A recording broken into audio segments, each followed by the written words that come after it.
पाव भाजी आ गए रे भाई। बम्बई की मशहूर पाव भाजी अपने गांव आ गए भाई। आ जाओ भैया। ए भैया बताओ। हाँ भाई साहब बताओ कितनी प्लेट लगा दूं। ए भाई अकेला आया हूं तो एक ही प्लेट लगाओगे ना यार। और सुनो, जरा एक बात तो बताओ, तुम्हारा ठेला तो यहाँ कई सालों से देख रहा हूं मैं, फिर तुम्हारी पाव भाजी बम्बई कब होकर आ गई भाई? अरे भैया पाव भाजी नहीं, बल्कि मैं होकर आया हूँ बम्बई। वहां पूरे 6 महीने एक होटल में काम सीखा। और काम क्या, सच बोलूं तो पूरा दिल लगाकर ये पाव भाजी बनाना ही सीखा मैंने। आपने मेरे बाबा को देखा होगा यहाँ पर ठेला लगाते। मैंने तो बस अभी अभी काम संभाला है। हाँ हाँ जानता हूँ तुम्हारे बाबा को। भोला यही नाम है ना उनका? कई बार खा के गया हूँ उनके हाथ की बनी पाव भाजी, और मुझे तो उन्हीं के हाथों वाला स्वाद चाहिए भाई। ये बम्बई का मुझे कुछ नहीं पता। आप बिल्कुल भी चिंता ना करो भैया, ऐसी पाव भाजी खिलाऊंगा आपको कि हर रोज आओगे मेरे ठेले पर। ये लो खा के देखो, और जो मेरी बात गलत हो तो कहना। इतना कहकर शंकर ने उस ग्राहक की तरफ गर्मा गर्म पाव भाजी की प्लेट बढ़ा दी और फिर, हाँ भैया अब बोलो, मजा आया कि नहीं? अच्छी थी, पर ईमानदारी से बताऊं तो तुम्हें बम्बई जाने के बजाय अपने बाबा से ही पाव भाजी बनाना सीखना चाहिए था। वैसे अभी भी कुछ बिगड़ा नहीं है, वापस से वही स्वाद ले आओ तो बम्बई से लोग यहाँ आएंगे तुम्हारी पाव भाजी खाने। अरे अरे बड़ा मजाकिया हो भैया तुम तो है। उस ग्राहक की बात पर शंकर ने ज्यादा ध्यान नहीं दिया, क्योंकि सच तो ये था कि शंकर कभी अपने गांव से बाहर गया ही नहीं, और पाव भाजी बनाना उसने थोड़ा बहुत अपने बाबा भोला से ही सीखा था। और अब भोला के बीमार पड़ने की वजह से उसे ही सारा काम संभालना था, जिसके लिए उसे मेहनत से ज्यादा तरकीबें लड़ाने में भरोसा था। क्या रे शंकर, आज भी सारी भाजी बचा लाया? क्या चक्कर है, तू ठेला लगाता भी है या नहीं? बाबा कसम से पूरा दिन खड़ा रहा धूप में, पर मुश्किल से 2-4 लोग ही खाकर गए। ऊपर से चिल्ला चिल्ला कर मेरा गला और फटेबाज जैसा हो गया। तो जरूरत क्या थी इतना हल्ला मचाने की? है, मैंने तुझे कितनी बार समझाया, पाव भाजी के स्वाद पर काम कर, मसालों को धीमी आंच पर भून, और सब्जियों को भी खूब अच्छे से पका है, और पाव भी रोज के रोज एकदम ताजे बनाया कर, तब जाकर लोग पसंद करेंगे तेरी पाव भाजी। ओफो बाबा, जीवन भर ऐसे ही मेहनत करते रहे आप हैं, और क्या हासिल कर लिया आपने? हम हमेशा गरीब रहे और अब पहले से भी ज्यादा गरीब हैं। तो आप मुझे मेरे हिसाब से काम करने दो। मुझे पता है कि पाव भाजी कैसे बनानी है और फिर कैसे बेचनी है। हाँ, कुछ नहीं जानता है तू, है? मैं देख नहीं रहा हूं क्या? ये भाजी तूने परसों बनाई थी और आज भी पूरा का पूरा बर्तन भरा हुआ है। देख बेटा, ऐसे काम नहीं चलेगा। तू एक बार ठंडे दिमाग से मेरी बात सुन तो सही। मुझे कुछ नहीं सुनना है बाबा, मैंने सोच लिया है। मैं जा रहा हूं शहर, अब वहीं जाके अपनी पाव भाजी बेचूंगा। भले ही कम लोग खाकर जाएं, पर वहां शहर में कम से कम पाव भाजी का दाम तो बढ़िया मिलेगा। भोला ने शंकर को समझाने की बहुत कोशिश की, लेकिन वो तय कर चुका था। उसने भोला को अपने एक रिश्तेदार के भरोसे छोड़ दिया और खुद शहर जाकर अपना पाव भाजी का ठेला लगाने लगा। शुरुआत में शंकर का अंदाजा बिल्कुल सही साबित हुआ। पाव भाजी का दाम बढ़ाने के बावजूद शहर में शंकर की अच्छी कमाई होने लगी, और इससे शंकर बहुत खुश था। फिर एक दिन, सुनिए, क्या रेट है आपकी पाव भाजी का? जी ये आपके लिए फ्री है। हैं? ऐसे कैसे? सबको फ्री में बांटते हो क्या? नहीं, सबके लिए फ्री नहीं है, बस आपके लिए ही फ्री है। अच्छा, और मुझ पर इतनी मेहरबानी किस लिए? मेहरबानी जैसी तो कोई बात नहीं है मैडम जी। वो क्या है कि मैं हर रोज आपको यहाँ आते हुए देखता हूँ, और ये भी देखता हूँ कि आप कैसे उन सड़क किनारे बैठे गरीब बच्चों को मुफ्त में खाना खिलाती हैं। तो बस मैंने सोचा क्यों ना मैं भी आपके इस अच्छे काम का भागीदार बन जाऊं। पर आज मैं उन बच्चों के लिए नहीं, बल्कि खुद के लिए पाव भाजी लेना चाहती हूँ। बहुत भूख लगी है, तो अब तो बताओ क्या रेट है पाव भाजी का? कोई बात नहीं मैडम जी, आपको पाव भाजी खिलाकर मुझे सच में बहुत खुशी होगी। आप पैसों की चिंता मत कीजिए, बस खाइए और बताइए कि पाव भाजी बनी कैसी है। उस लड़की का नाम राम्या था, जो देखने में जितनी सुंदर थी उतनी ही दयालु और व्यवहार कुशल भी थी। सच तो ये था कि पहली ही नजर में शंकर को राम्या बहुत पसंद आ गई थी। वो उसकी खूबसूरती का कायल हो चुका था। हालांकि वो खुद कभी राम्या से बात करने की हिम्मत नहीं जुटा पाया, लेकिन उस दिन जब राम्या खुद उसके ठेले पर आई तो शंकर ये मौका जाने कैसे देता। उसने राम्या के लिए पाव भाजी की प्लेट बिल्कुल अलग से तैयार की। स्वाद से लेकर पाव भाजी के रंग रूप तक उसने बहुत ध्यान दिया, साथ ही मक्खन डालने में भी बिल्कुल कंजूसी नहीं की। नतीजा, राम्या को उसकी पाव भाजी बहुत पसंद आई। मजा आ गया, पाव भाजी बहुत ही बढ़िया है सच में। बट देखो, तुम्हें इसके पैसे तो लेने ही होंगे। प्लीज ये पैसे रख लो। नहीं नहीं मैडम जी, पैसे तो मैं आपसे नहीं लूंगा। हाँ, पर एक मदद जरूर चाहिए थी आपसे। हाँ तो बताओ ना। मैडम जी, मैं अपने गांव से अभी अभी शहर आया हूँ काम जमाने। तो आप अगर अपने जानने वालों को मेरी पाव भाजी के बारे में बताएं तो बड़ी मदद हो जाएगी। हाँ हाँ, क्यों नहीं, मैं तुम्हारी मदद कर सकती हूँ। मैं आईटी कंपनी में जॉब करती हूँ और इसके अलावा एक संस्था के लिए भी काम करती हूँ जो हर रोज कई सारे गरीब और अनाथ बच्चों के लिए खाने का इंतजाम करती है। मैं वहां तुम्हारी बात करवा सकती हूँ। तुम्हारी भी अच्छी कमाई हो जाएगी और इस बहाने बच्चे भी तुम्हारी पाव भाजी खाकर खूब खुश हो जाएंगे। शंकर को और क्या चाहिए था। अच्छी कमाई के साथ साथ उसे राम्या का साथ भी मिल रहा था। राम्या बहुत ही मिलनसार और दरिया दिल थी। वो बिना किसी स्वार्थ के शंकर की मदद कर रही थी, इस बात से अनजान कि शंकर के मन में उसके लिए क्या चल रहा था। क्या बात है, मैंने शहर आकर सच में बहुत ही अच्छा किया। राम्या मैडम की मदद से कितने सारे ऑर्डर मिल गए पाव भाजी के। अब तो सारा दिन धूप में ठेला लेकर खड़े रहने की भी जरूरत नहीं। ऐसे ही चलता रहा तो बहुत जल्द मेरे दिन बदल जाएंगे और फिर मैं मैडम जी से अपने दिल की बात कहूंगा।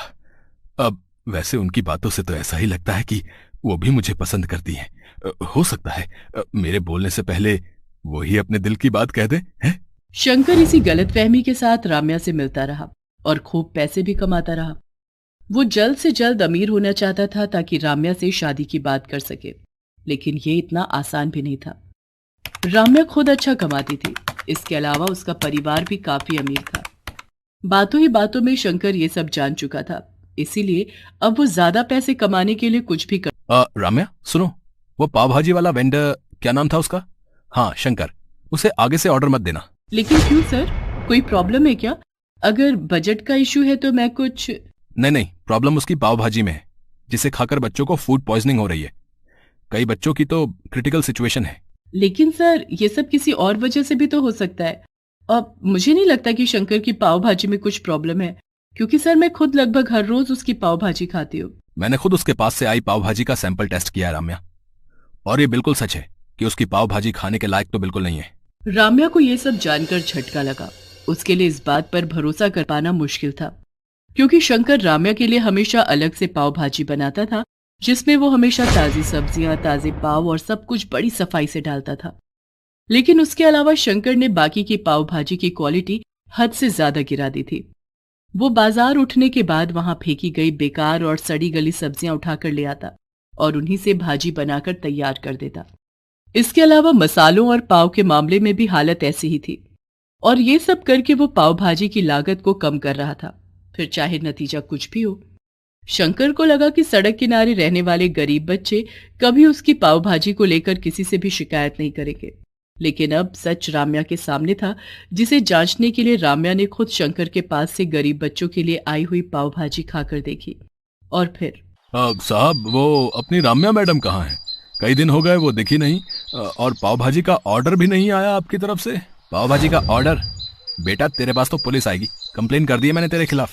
तेरी वो बकवास पाव भाजी खाकर पहले बच्चे बीमार पड़े और फिर राम्या बेचारी पिछले 4 दिनों से हॉस्पिटल में है। क्या? नहीं, ऐसा नहीं होना चाहिए सर। आप मुझे शौक से जेल भेज देना, लेकिन उससे पहले मुझे एक बार मैडम जी से मिलवा दीजिए। आपका बड़ा एहसान होगा मुझ पर।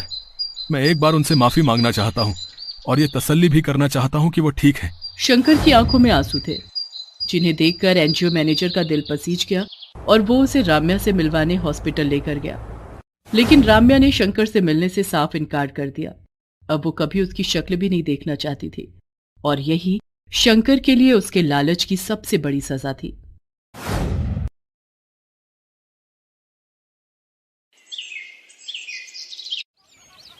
अरे भाई, कैसे दिए गोलगप्पे?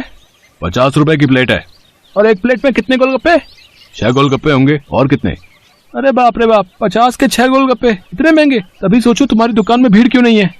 मुझे फालतू की भीड़ चाहिए भी नहीं। मेरे पास वही लोग गोलगप्पे खाने आते हैं जो इन्हें खाने के लायक हैं, और तुम लगता है यहाँ नए हो। दाम पूछने से पहले ऊपर लगा बोर्ड ही पढ़ लेते। दाम और नाम दोनों लिखे हैं। मेरा नाम मशहूर है और ये मेरे मशहूर गोलगप्पे हैं। एक एक गोलगप्पा इतना करारा है कि तोड़ो तो आवाज 1 किलोमीटर तक सुनाई दे, और पानी जैसा ग्राहक चाहे। पूरे 10 तरह की वैरायटी है मेरे पास पानी की। और ये देखो, ये है मेरे गोलगप्पों की असली जान, मेरा ये खास मसाला। हाँ हाँ, ये सब तो ठीक है, पर फिर भी 50 रुपए वाकई बहुत ज्यादा है। दाम तो यही है और यही रहेगा। अब तुम देख लो कि तुम मेरे गोलगप्पे खाने के लायक हो या नहीं। अरे ये क्या बात हुई, तुम ऐसे बात करते हो अपने ग्राहक से? नहीं, ग्राहक से तो नहीं, पर जो फालतू मेरा वक्त बर्बाद करे उससे मैं ऐसे ही पेश आता हूँ। चलो अब आगे बढ़ो और कोई सस्ता गोलगप्पे का ठेला ढूंढो। मशहूर ऐसा ही था। ये बात तो 100% सच थी कि वो गोलगप्पे बहुत ही अच्छे बनाता था, लेकिन इस बात पर उसे घमंड भी बहुत था।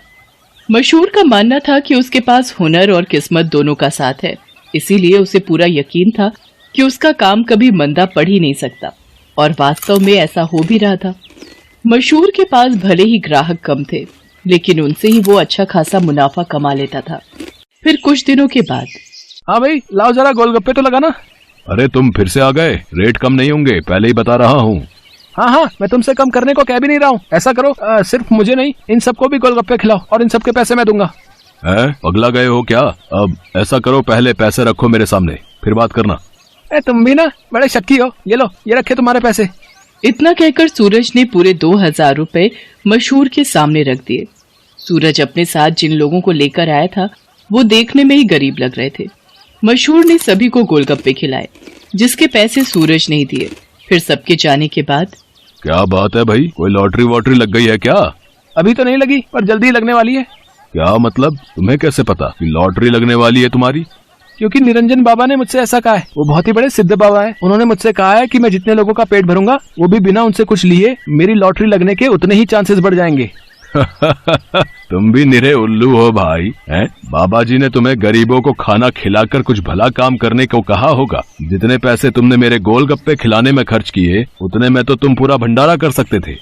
मैं जानता हूँ, पर मुझे इन लोगों को कुछ ऐसा खिलाना था जो इनके बस के बाहर हो। खाना तो कोई ना कोई इन्हें खिलाई देता होगा, पर तुम्हारे गोलगप्पे वो इनके नसीब में कहाँ से आते? और बाबा जी ने मुझसे यही तो कहा था कि जाकर किसी का नसीब बदलो, तो मैंने बदल दिया। अब देखना, मेरी लॉटरी जरूर लग जाएगी। मशहूर और सूरज बात कर ही रहे थे कि तभी सूरज का फोन बजने लगा। हेलो, हाँ भाई, क्या क्या तू सच बोल रहा है? सच में? वाह वाह वाह भाई, मजा आ गया भाई, मजा आ गया।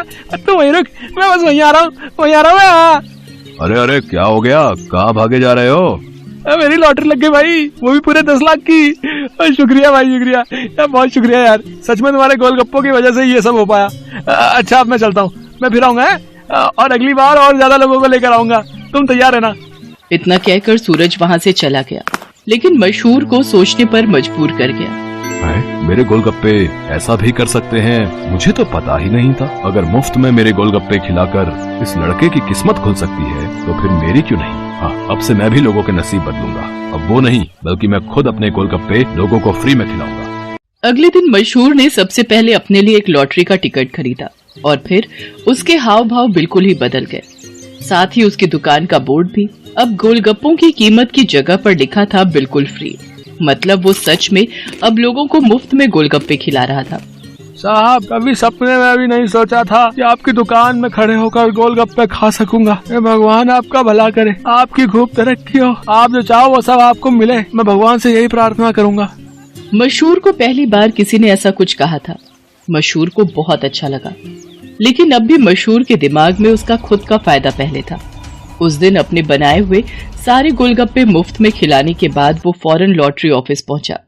मशहूर चंद, हाँ मुबारक हो, आपको इनाम मिला है पूरे 10,000 का। क्या सिर्फ 10,000? पर पहला इनाम तो 10 लाख का था। हाँ, तो वो पहला इनाम भी तो है। आपकी किस्मत इतनी भी अच्छी नहीं है, शुक्र मनाइए कि 10,000 तो मिले। मशहूर इनाम के 10,000 लेकर अपने घर वापस आ गया। वो उदास था और नाराज भी। क्या हुआ जी, लॉटरी लगी क्या? लगी भी और नहीं भी, ये देखो 10,000 मिले हैं। अरे वाह, तो फिर आप उदास क्यों? आपको तो खुश होना चाहिए ना। अरे पर 10,000 से क्या होता है? इतने में तो 4-5 दिनों में अपनी दुकान से ही कमा लेता हूँ। उस लड़के को तो पहला इनाम मिला था, वो भी पूरे 10 लाख का, और उसने तो इतने कम गोलगप्पे खिलाए थे। मैंने तो अपने सारे गोलगप्पे मुफ्त में खिला दिए, फिर भी मुझे क्या मिला और उसे क्या मिला? ओफो, ये सब क्यों सोच रहे हो आप? आपने जितने भी गोलगप्पे मुफ्त में खिलाए उनकी लागत तो निकल गई ना, बोलो। हाँ, उससे तो ज्यादा ही हैं ये पैसे। तो फिर आपको नुकसान थोड़े ही हुआ है जो ऐसे मुंह लटका कर बैठे हो। 4-5 दिनों में जितना कमा पाते वो एक ही दिन में मिल गया, ये कम है क्या? मशहूर को अपनी पत्नी मोहिनी की बात ठीक लगी और उसने अपना इरादा और पक्का कर लिया।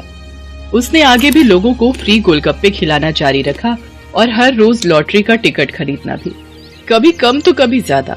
लेकिन हर रोज मशहूर का कुछ न कुछ इनाम जरूर निकलता था, जिससे मशहूर का हौसला और भी मजबूत होने लगा। इसके साथ ही मशहूर को अब ये सब करने में बहुत खुशी भी मिल रही थी। हर रोज लोगों के मुस्कुराते चेहरे उसकी दुकान से लौटते थे। उसके गोलगप्पे न जाने कितने मायूस चेहरों की मुस्कान बन रहे थे। फिर एक दिन, अरे मशहूर भाई, ये क्या है? ये कमाल कब से हो गया? बस तुम्हारे जाने के बाद से ही। लेकिन माफ करना भाई, अब तुम फ्री में गोलगप्पे नहीं खिला पाओगे किसी को, क्योंकि ये काम अब मैं करता हूँ और लॉटरी भी मेरी ही लगती है। हाँ, तुम्हारे जितना बड़ा इनाम तो नहीं लगा अब तक, पर मुझे उम्मीद है कि कभी न कभी वो कमाल भी हो ही जाएगा। मशहूर की बात सुनकर सूरज मुस्कुरा दिया और उसने अपनी जेब से अपना विजिटिंग कार्ड निकालकर मशहूर को दिया और उससे बोला, कोई बात नहीं, ये मेरा कार्ड रख लो। अब लॉटरी का टिकट जब भी खरीदना हो तो बस मुझे फोन कर देना, ऑफिस तक आने की जरूरत नहीं पड़ेगी। सूरज के विजिटिंग कार्ड पर उसी लॉटरी ऑफिस का पता लिखा था जहां से मशहूर हर रोज लॉटरी की टिकट खरीदता था। असल में वो ऑफिस सूरज का ही था और उसी की वजह से हर रोज मशहूर का कोई न कोई इनाम जरूर निकल रहा था। कार्ड देखते ही मशहूर सारी बात समझ गया। उसने सूरज के सामने हाथ जोड़ते हुए कहा, मैं ये बिल्कुल नहीं पूछूंगा कि तुमने ये सब क्यों किया, क्योंकि शायद मैं जानता हूँ। बहुत बहुत शुक्रिया भाई, मुझे ये एहसास कराने के लिए कि ज्यादा पैसे कमाने से जरूरी है दुआएं कमाना, लोगों को खुशियाँ बांटना, जो मेरे गोलगप्पे बहुत आसानी से कर सकते हैं। इसके बाद मशहूर ने कभी लॉटरी का टिकट नहीं खरीदा, बल्कि वो फिर से अपने गोलगप्पे बेचने लगा। लेकिन उसके गोलगप्पों का दाम पहले से बहुत कम था, जिसकी वजह से अब हर कोई उसके स्वादिष्ट गोलगप्पों का मजा ले पा रहा था। अब भले ही मशहूर के गोलगप्पे थोड़े सस्ते थे, लेकिन ग्राहक पहले से कहीं ज्यादा थे, मतलब मुनाफा भी पहले से ज्यादा ही था। इसके साथ ही मशहूर ने फ्री गोलगप्पे खिलाना भी नहीं छोड़ा।